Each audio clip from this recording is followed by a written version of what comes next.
News 24 घडामोडी, श्वास चालू घडामोडींचा। 85 वर्षीय वृद्धाचा हातात कोयता घेऊन सिव्हिल हडकोत धुमाकूळ। तोफखाना पोलीस निरीक्षक बालाजी वैद्य यांच्या भूमिकेकडे लक्ष।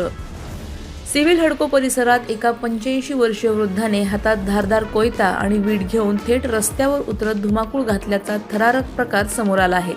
हा सर्व प्रकार परिसरातील सीसीटीव्ही कॅमेऱ्यात कैद झाला असून याचा व्हिडिओ सोशल मीडियावर तुफान व्हायरल झाला आहे।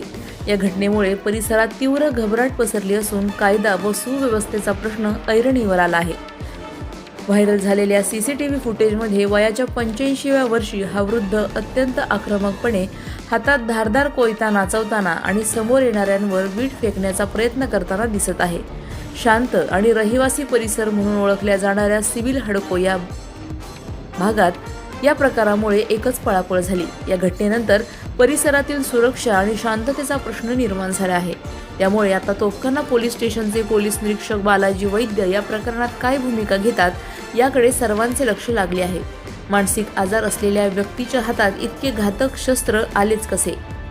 कुटुंबाने त्याच्यावर लक्ष का ठेवले नाही? या सर्व बाबींची चौकशी करून तोफखाना पोलीस संबंधित कुटुंबावर कठोर कायदेशीर किंवा प्रतिबंधात्मक कारवाई करणार का हे पाहणे महत्त्वाचे ठरेल। प्रतिनिधी स्वामी गोसावी, न्यूज 24 घडामोडी, अहिल्यानगर। अशाच बातम्यांचा आढावा घेण्यासाठी आजच आपल्या YouTube चॅनलला सबस्क्राईब करा। बातमी आवडल्यास लाईक करा आणि इतरांपर्यंत शेअर करा।